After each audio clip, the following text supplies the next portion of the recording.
فلذلك فادع واستقم كما أمرت ولا تتبع أهواءهم وقل آمنت بما أنزل الله من كتاب. الحمد لله وصلى الله وسلم على نبينا Muhammad وعلى آله وصحبه أجمعين. In continuation with my series about tips and tricks for students of knowledge, one of the things that is very important for a student of knowledge to know about how to acquire is Arabic. And of course Arabic, this is the language that Allah chose to reveal the Quran in, which is the final revelation for mankind. So if we want to have that close relationship with Allah that comes without any go-betweens, with anyone coming in and like trying to translate the words of Allah for us, this is something that learning Arabic is totally imperative for that. And of course Arabic is a big subject, and so of course making sure that you have the niyyah when you're coming into it to learn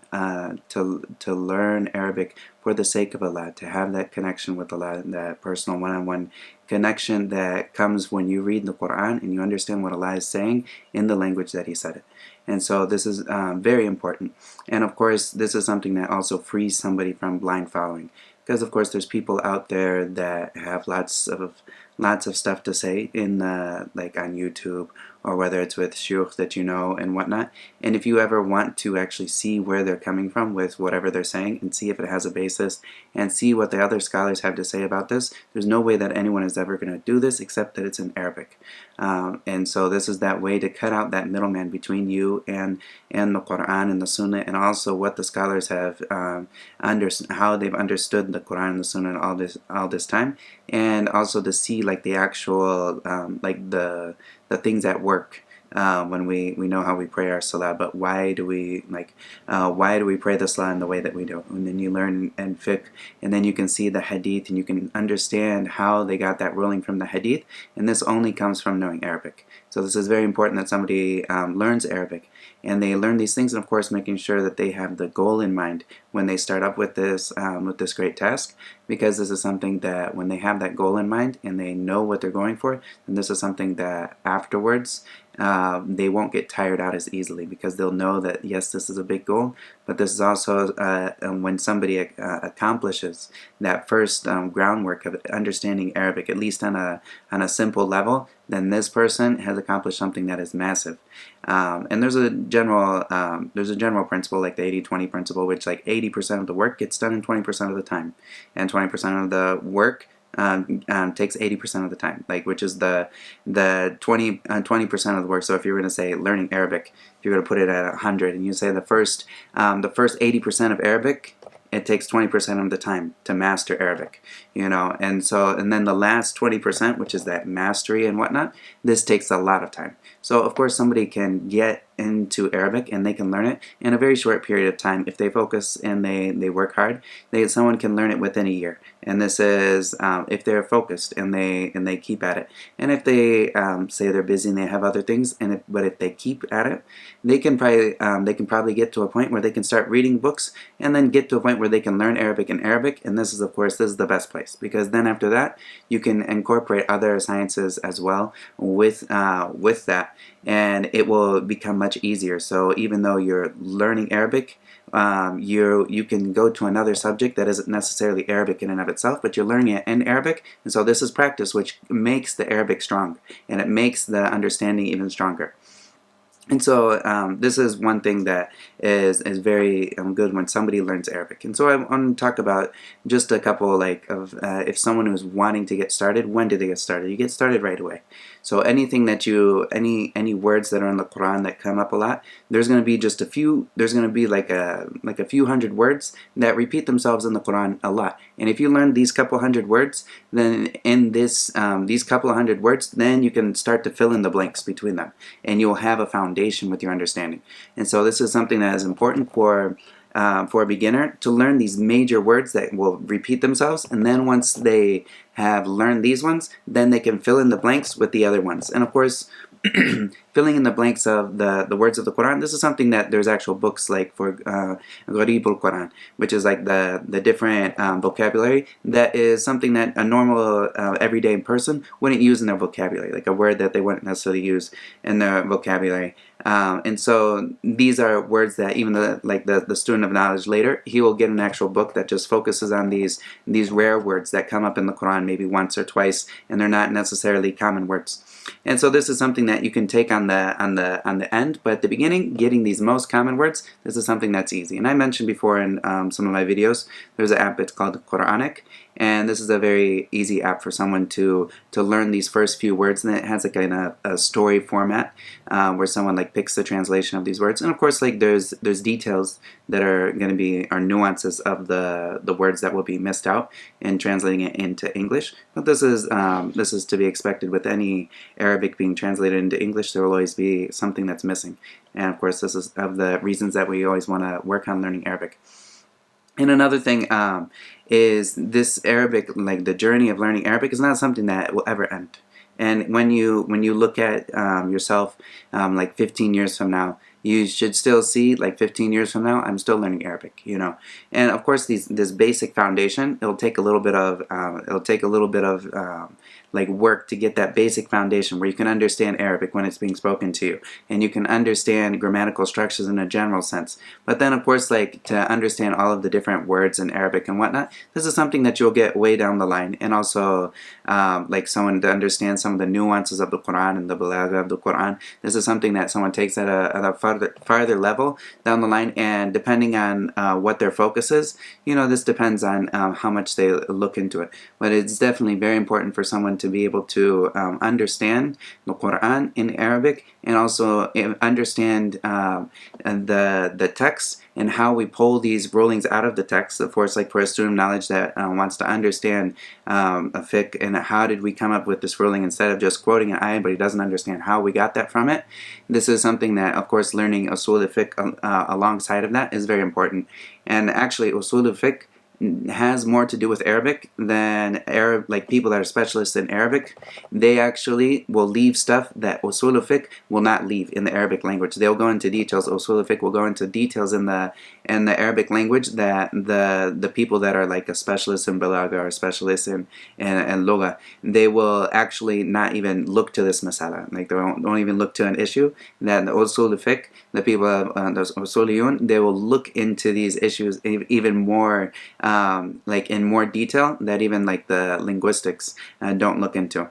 And so this is another thing to keep in mind when someone is learning, when they want to learn fiqh, and they also, like, of course, learning usul al-fiqh, that they will see that learning Arabic is very, very important for the person who is going into that.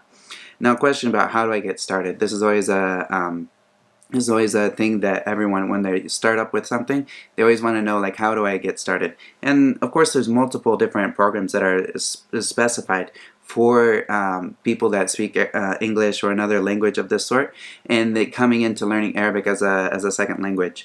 And so these different curriculums that are out there, some of them such as the Medina Books, which are very well known, and the author of which he just passed away recently, rahimahullah, and he made these books a very easy way for someone to get started with Arabic. And while the books themselves, they don't hold a lot of I wouldn't say like a lot of vocabulary, and they help people get into a quicker relationship with understanding the grammatical structure of things. So they can understand this is, you know, like at the beginning he'll start off with certain basic sentences, and you can understand that sentence completely. You can understand this is mubtada and this is khabar. You can understand this is like this is ishara, hada or hadihi. And so you'll understand these basic things right away. And then later on, you'll be able to also, in like book 2, you'll get into more sarf. And then when you understand sarf, then you can understand most of the sarf in the Quran, and it will really bring alive the Quran and whatnot. And this is something that it's a good tool that many students have used. And me personally, in my journey, I started off with Bayna Yadayk because I started off with this, but I didn't necessarily go very far into it because I was overseas, and I was still in America, and I was recommended by a brother that was here in Egypt. He came over to America and he was visiting, and he saw me, and he's like, he gave me some advice before coming to Egypt because he found out I was coming to Egypt. He says, go learn the Medina Books before you come, and then when you come, everything will be easier. So I took some things in the Medina Books, like the first book, I took about half of it, and just taking like one lesson every week or so. And then, and that was something that I think it was kind of slow, because when I got here to Egypt, I went to some of the markets here, and I started off at the base level. And yes, some of the things I had learned before, and some of the things most of the things were new and whatnot. But I started off with the Bayna Yadayk series in the Markez Fajr. So I went to the actual Markez Fajr, the Fajr Language Institute. And I start off from the Tamhidi, which is like the very beginning. And so they will have a picture on their phone, and they'll be like tout faire, and then they'll have a picture of an apple here, and they'll be like tout faire, and you'll run around and everyone says tout faire together. And he'll have like other things where they'll all like say things together. They'll be like batir, and they'll have everyone saying it along while he's looking at a picture on your phone. And so it gets people talking, and then he'll also have like conversations that he'll like at the very beginning level. They would have like basic conversations, assalamu alaikum, wa alaikum assalam, and they would have like different conversations with people in the room. And you take some person, maybe someone's from China, and you're American or British or whatever, and you'll have this conversation with someone else, and you'll ask them what their favorite fruit is, or what their favorite food is, and these very basic things, or where do you live, or how old are you, and these basic questions that'll come up in Arabic. And this was kind of how they get people to work, and this was their manhaj. And then they started after that. They started with the first book of Bayna Yadayk, and Bayna Yadayk, it is a different series, and it's different than the Medina Books in that everything will have tashkil in it. In the Medina Books, if you have the older version of it, there will be no tashkil. So I had a really hard problem reading without any tashkil. At the beginning, it's good to have tashkil because it helps you at least be able to say something. Like, if you're looking at something, you're probably going to say it wrong, and that's not good for you to get used to. And so then I went to I went through that course, and I went through the first book, and I was kind of I would write, I would do the homework, and I'd write the conversations that were there on like another piece of paper to work on my handwriting and just mimic whatever I see.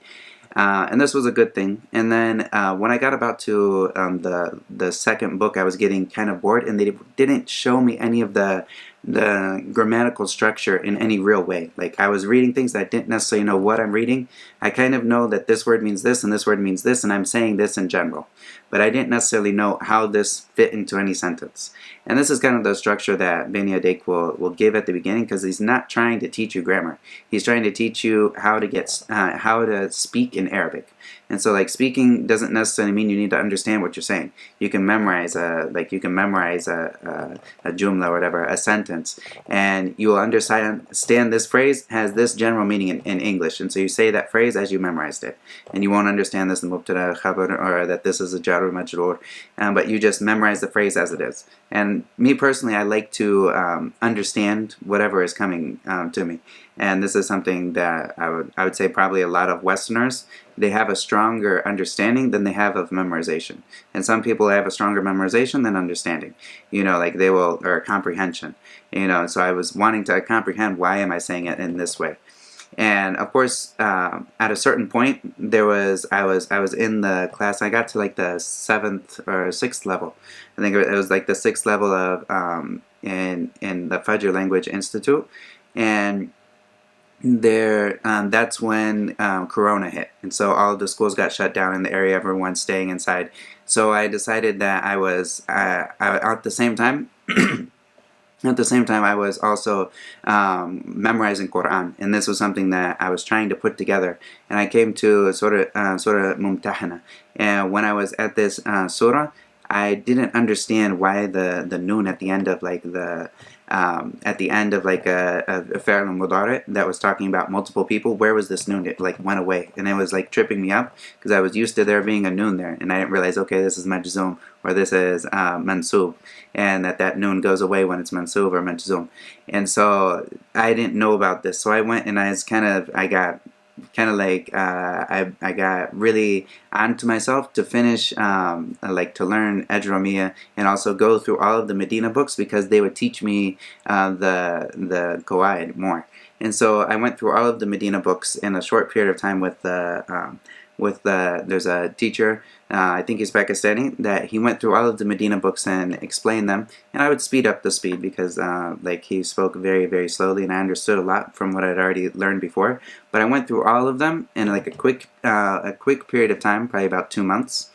And I finished all of them. Then when I came back to Bayna Yadayk, I felt like Bayna Yadayk was much more easy and I could understand it. But there's also like things that are missing. So the beauty of like the Medina books is it'll teach you the Quran and you'll understand the Quran and you'll have like a understanding of Sarf much easier because these things will be brought up in a very like condensed package. So you'll get a lot more understanding of like the grammatical rules and the ways that words are made and whatnot in a quicker way than you will necessarily get with Bayna Yadayk. But Al-Arabiya Bayna Yadayk will give you things, like it'll give you like words and certain like, it'll give you a lot of chances to read hard texts. And those texts, when you understand them, then it actually gives you phrases that you can't necessarily translate. And you also, even if you were to look into the grammatical structure, this is not something that would help you with understanding it. Like this phrase, it comes this way in Arabic, and when you memorize this phrase, you know it has a certain meaning. And later, maybe way down the line, you can look into the grammatic delicacies of the phrase. But this is something that they'll expose you to a lot more like nusus, or like a lot more texts than you would get in the Medina books. So it's something that it's kind of a give and a take. And also, depending on how you're being taught the books, and you can get a lot more chance to speak and also to read out loud. But these are two different ways that they're very popular, either the Bayna Yadayk or the Medina books. I did both of them, and I would say that the Bayna Yadayk will give you much more vocabulary and will give you a much stronger sense of this. And if you were to take the Bayna Yadayk books and then supplement it on the side with like Ajrumiyya and with a book that's specific in Sarf and do these alongside, you'd probably have a great way. But if you wanted to do like the Medina books, then in this case you could do the Medina books, but at the same time you would want to take other reading material on the side to supplement that, because they're not enough by itself to give you like an exposure to the Arabic language. It's not in any way enough for someone to get exposed to actual Arabic and understand it. In a way, they have to do something on the side. They have to. So it's kind of this way or that way. And if someone was to do that, then there's books that are for like beginners or like for children that they can read alongside of this, like Qisas al-Anbiya. And this is like a book that's written that repeats certain phrases over and over again. So when people read it, if they're doing this alongside the Medina books, then this is something that they would have a way to put whatever they've learned into use and also get a lot more vocabulary and whatnot. And this is something that that can help someone. And so these are two of the ways to get started, like in one of these programs, like a manhaj program or a curriculum.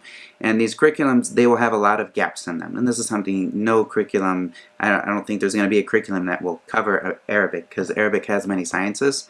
But these curriculums will give you an exposure, and they'll get you started to where we're able to at least like read Arabic and understand. And then with the time of reading Arabic, then it will actually give you that ability to understand what you're reading later.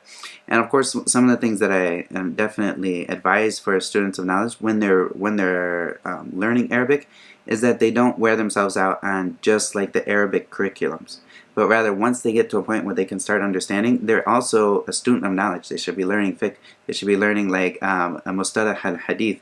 They should be learning tafsir, even if it's just like a basic, getting the basic grip of what is in the Quran, like just the basic meaning of it, and also learning hadith, learning the Arba'in al-Nawawi, learning seerah. And so when they take some of these other books that are simple and whatnot for beginners, this will help them, like it'll give them a break, because sometimes people will be like, how can you study for like 6-7 hours a day? Doesn't your brain just go like mush? And like, of course someone can go more than this. This is a certain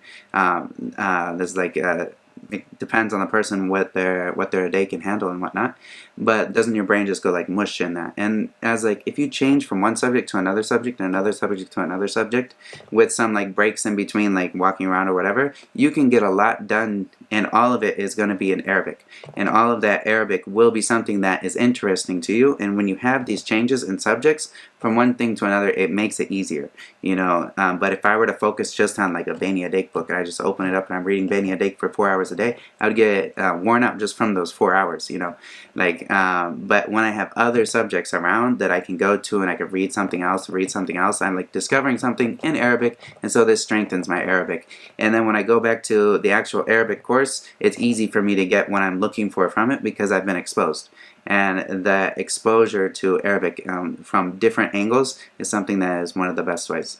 And so I hope this is a great or I hope this is something that can help people understand when they're first getting started with Arabic. Where do I start? Do I start with Bayna Yadayk, or do I start with Medina? And both of these they're great courses, but you just have to take in mind that one is going to require the Medina book is going to require some extra reading on the side to make sure that you get a bigger vocabulary from being exposed to more literature. And the Arabiya Bayna Yadayk, this will require more qawaid that's put together, because they do bring the qawaid, but they put like one piece here, and then way down in the book they'll have another piece in another subject, and then way down the book. So if you're trying to review, you have to like pick out these pieces from the Bayna Yadayk books to read that actual qawaid. So having a book of qawaid on another side to go through this is easier. And also one of the other things to keep in mind with Medina Books is the author, rahimahullah, he actually has like a English companion guide alongside of this, which will explain what is in the actual thing in English.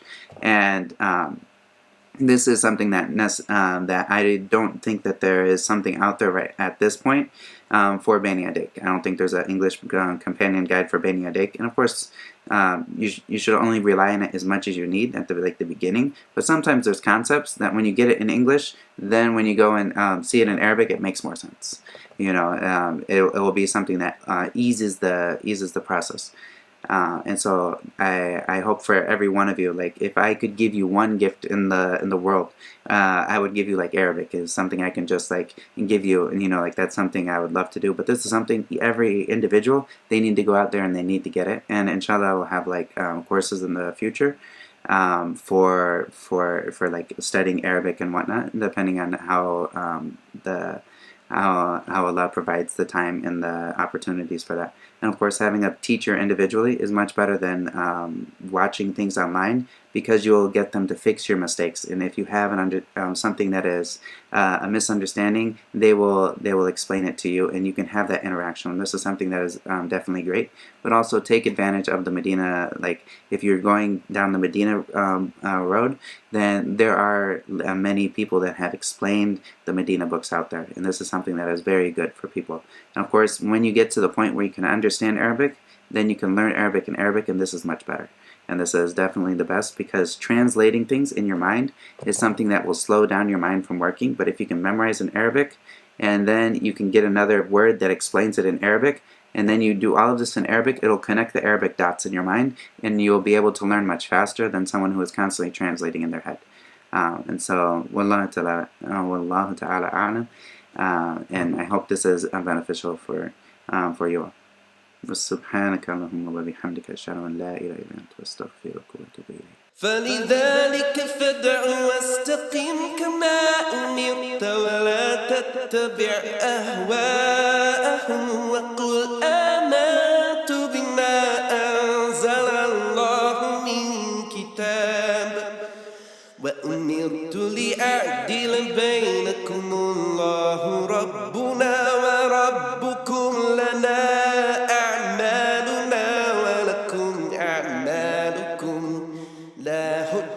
بيننا وبينكم الله يجمع بيننا وإليه المصير.